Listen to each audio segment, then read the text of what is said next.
It is a first alert weather day here in Hawaii for the entire state through Thursday as a kona low brings the threat of severe weather. Here's a live look at the radar right now. You can see all of that moisture just moving through the island chain. All counties are experiencing heavy rain. That developing kona low that we've been tracking is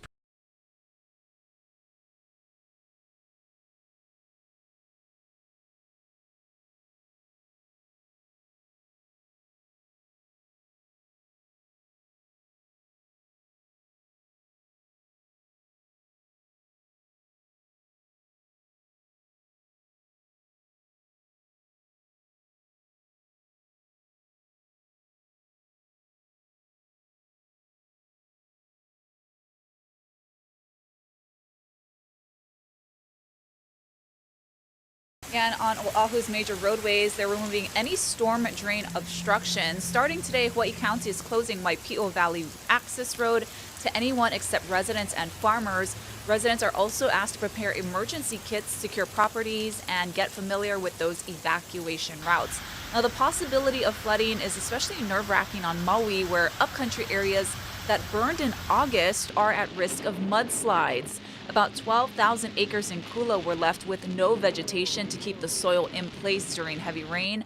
But members of the Kula Community Watershed Alliance are reducing that risk with a new campaign they're calling Mulch the Gulch. They've been cutting down invasive wattle trees and using the wood chips to stabilize all that soil. Of course, we're telling you about all of the preparations across the islands, and what you're looking at is the impacts of this kona low. More video from Nimitz Highway, and right now this is a live look outside one of our tower cams overlooking downtown Honolulu. The rain has sort of subsided right now, but for more on this, let's go ahead and send things over to our Guy Hoggy with your full forecast.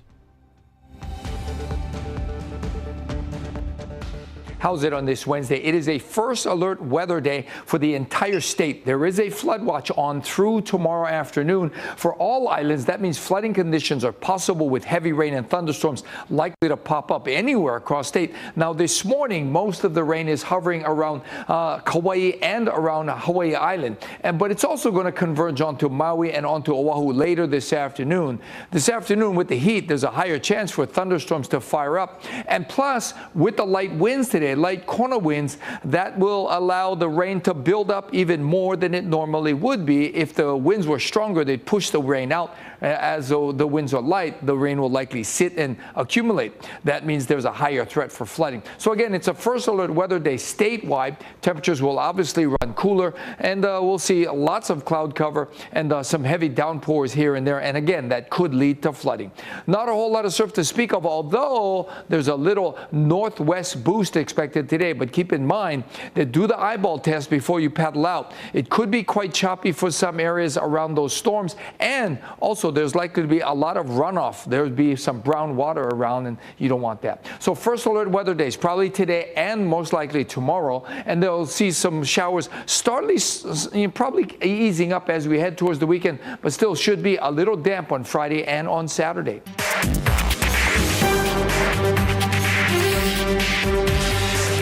In other news, these three men are facing charges for allegedly attacking a man in Kona Saturday night. Court documents say Axine Chavez, Daniel Cortez, and Enrique Garcia were drinking at a home in Captain Cook when an argument broke out, and they stabbed a 27-year-old man with a machete. The victim suffered a 3-inch wound but did survive. Well, here's our first look at Jamil Comier, the man arrested after a nearly 8-hour standoff at a home in Pahoa yesterday. We're told officers were serving a narcotics search warrant in the Kalapana Black Sand subdivision when the 47-year-old barricaded himself inside. Police believed he was armed. Crisis negotiators were called and nearby residents were evacuated. The information that we were going off of was that not only was he in the house, but there was also a minor child in the house with him also, which gave us a lot of concern. Police later learned there was not a child in the house, but officers did find methamphetamine and cocaine and 2 semi-automatic pistols.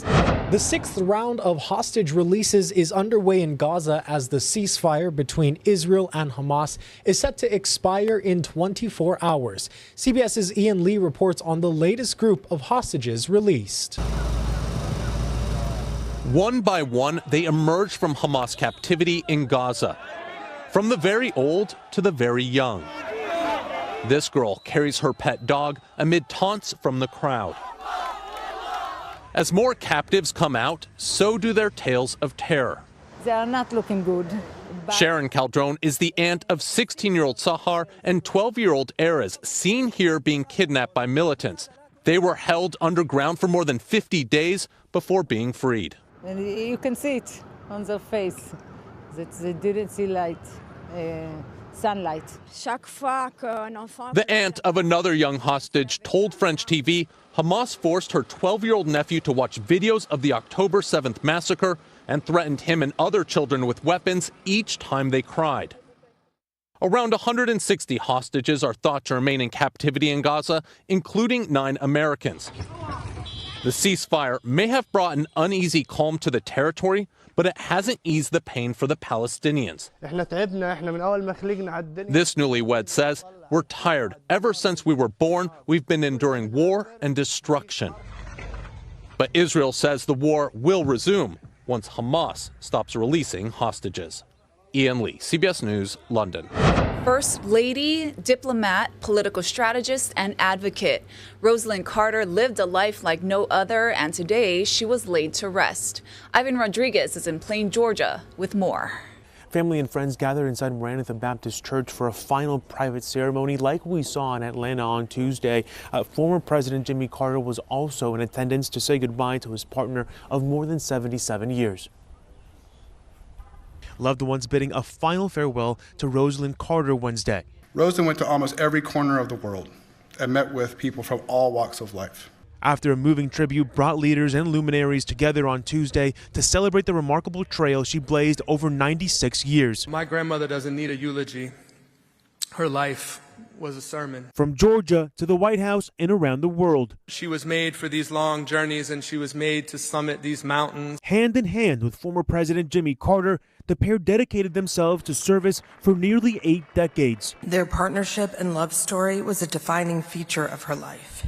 Though her chapter in the White House was but one brief episode in a long and storied life, her impact on the office forever transformed the role of the First Lady. She served our country as one of its most activist and accomplished First Ladies.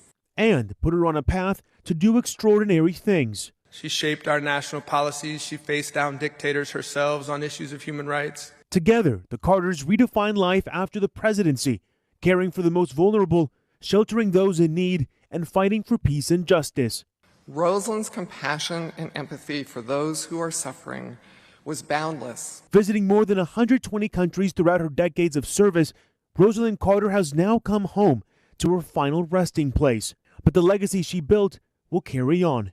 At the end of the service, there was a motorcade route to the Carter residence for a family-only interment. Rosalind Carter leaves behind an important legacy and remarkable journey. In Plains, Georgia, I'm Ivan Rodriguez. A new rail funding agreement could free upwards of $125 million in federal money. Our Jelani Martinez reports on the overall goals for HART officials. With more federal funding approved to get the line to Kaka'ako, leaders are dreaming of future extensions all the way to Kahala. If this was Magic Wand scenario and I could do that, I would actually like to get something into Waikiki and then head Mauka to UH and maybe something that goes through Wailai and ends at Kahala Mall. While Kahala Mall is still a fantasy for now, rail leaders say it's time to start thinking realistically about getting to Ala Moana and then eventually Manoa. We have to get to Ala Moana. We have to get to UH. It might not be the same technology. Maybe there might be better integration. The Federal Transit Administration has just okayed $125 million for the project, the first federal funds in 6 years. So it's almost like there's a bank account, the $125 million is available, and as invoices come in from our contractors, we go ahead and submit it for reimbursement. So far, nearly 11 miles of the track is complete. The rail authority says it's about 30% finished, building the second segment, which spans 4 miles from the stadium through the airport to Middle Street.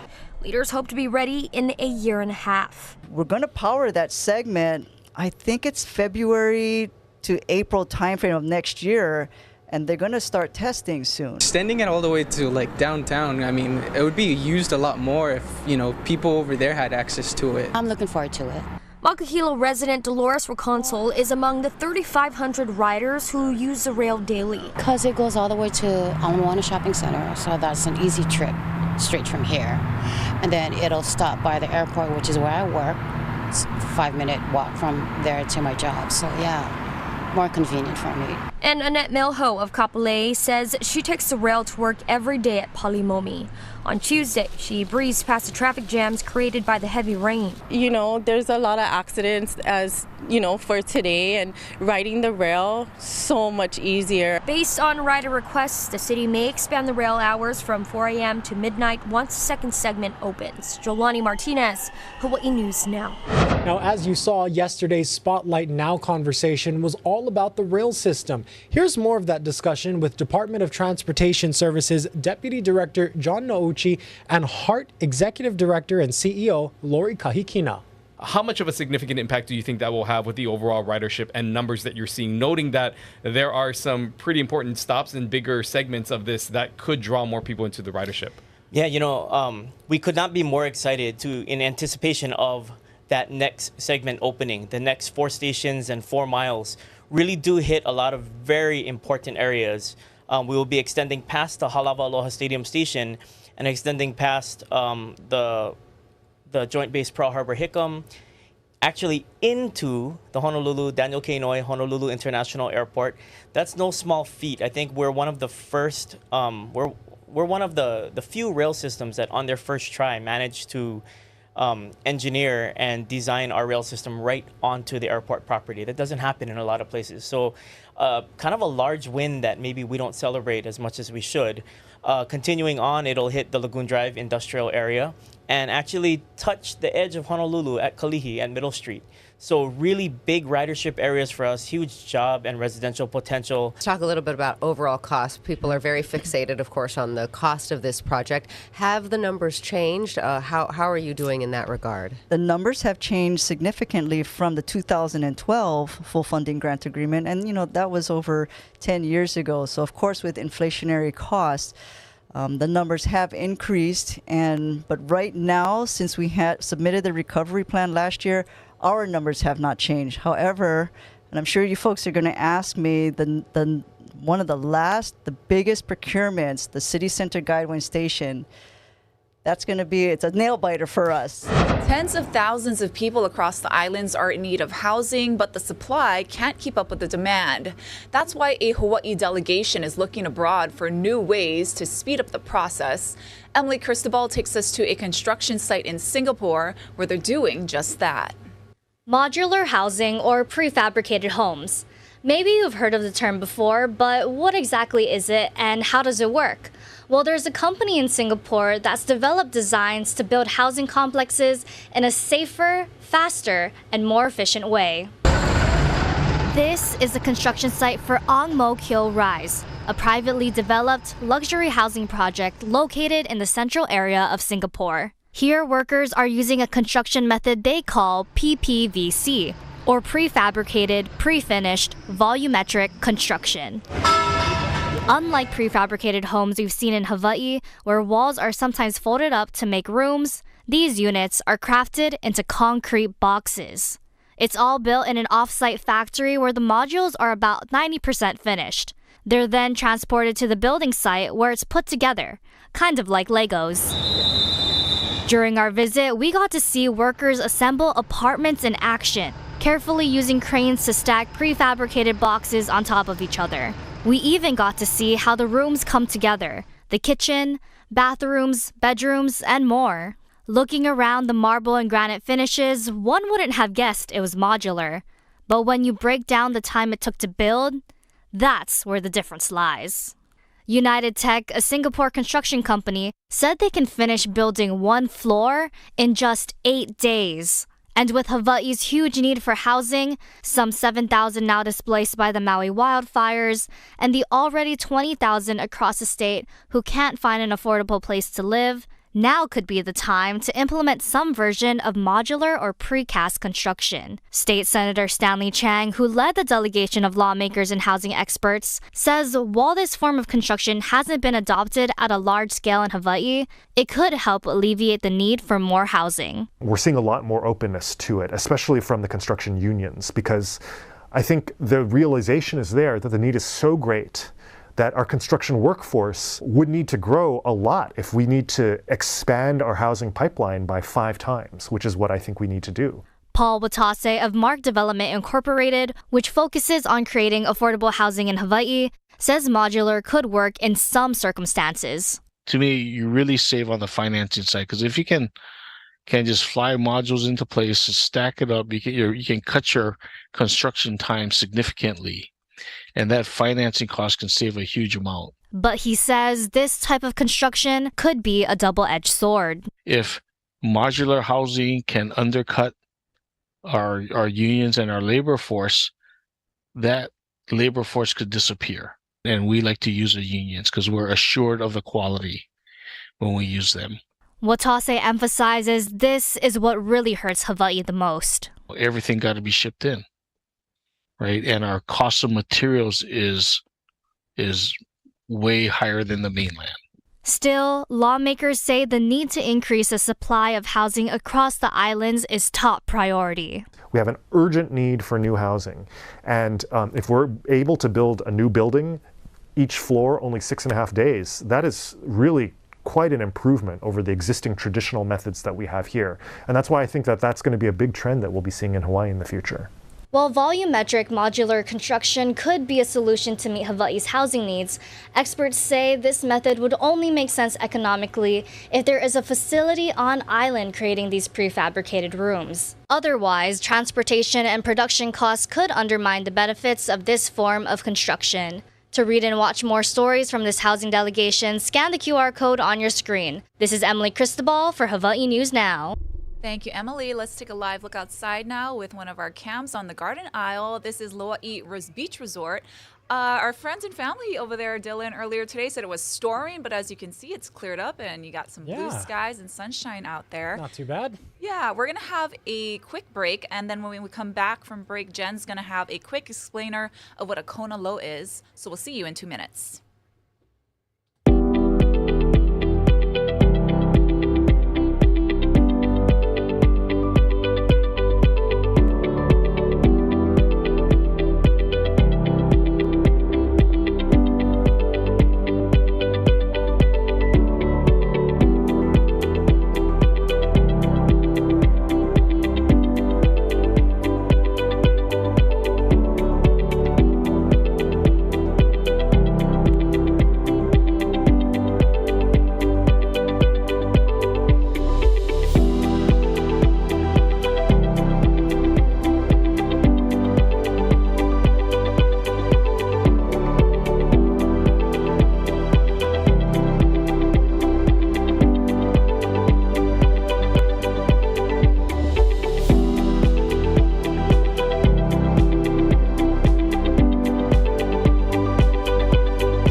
Aloha and welcome back. We want to go one more time to our live radar. As you can see, the showers are moving through the islands. But how is a Kona low different from fronts and other storms? On this First Alert Weather Day, Chief Meteorologist Jennifer Robbins explains how these types of storms can bring rain to the islands for several days and how they draw up moisture from the south. A Kona low will spin up deep tropical moisture in periods of heavy rain. And that's why there is a First Alert Weather Day for the state Wednesday into Thursday. And just how is a Kona low different from a front and other kinds of storms? It's all in the jet stream and the steering winds. Frontal low pressure systems usually hitch a ride on the jet stream, moving from west to east, following the upper level winds that bring the storms from point A to point B. For example, here's a look at the mainland and the jet stream right now. It is dividing cold air and warmer air on each side. The pool of cold air over the northeast shows storms that will bring snow from Michigan to Boston. And here at home, the jet stream is north of Hawaii.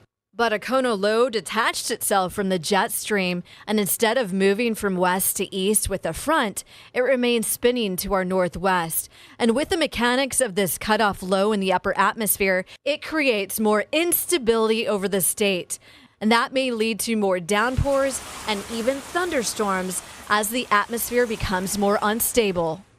If the ingredients all come together over the summits, snow could fall over Mauna Loa and Mauna Kea, most likely on Thursday and Friday. So this will be the first Kona low of the season and the first substantial rain. And that's why there will be a First Alert Weather Day for Wednesday and Thursday, when the Kona low will be at its peak and most intense.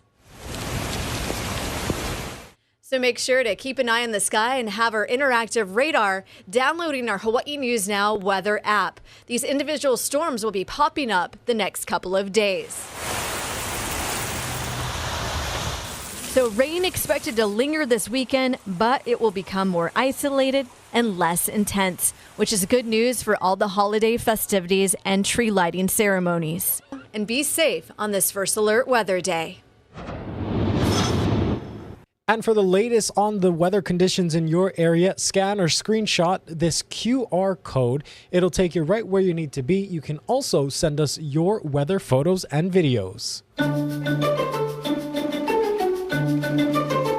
Turning now to some news from the feeds. In a Minnesota neighborhood, one homeowner's yard has been an eclectic source of pride and joy for her town for over 30 years. But recently, a problem emerged. Sharon Yu explains. Art installations can make you feel something. I put a mosaic on my rocks. I got my bird there. She's just beautiful. Iris Logan is hoping her art can too. I hope when people pass by, they can get a sense of peace, not thinking that it's junky or whatever. If it is to them, I would apologize. All the intricate glimmer her pieces bring has been part of the neighborhood for 30 years. So it came as a surprise when a few weeks ago, a city employee asked Logan to remove her work in her boulevard. And he waved his hand and he says, I want it gone. I want the pots gone, the driftwood, the rocks, I want it gone. I said, wait a minute. I'm not getting rid of my stuff. And he says it's a complaint.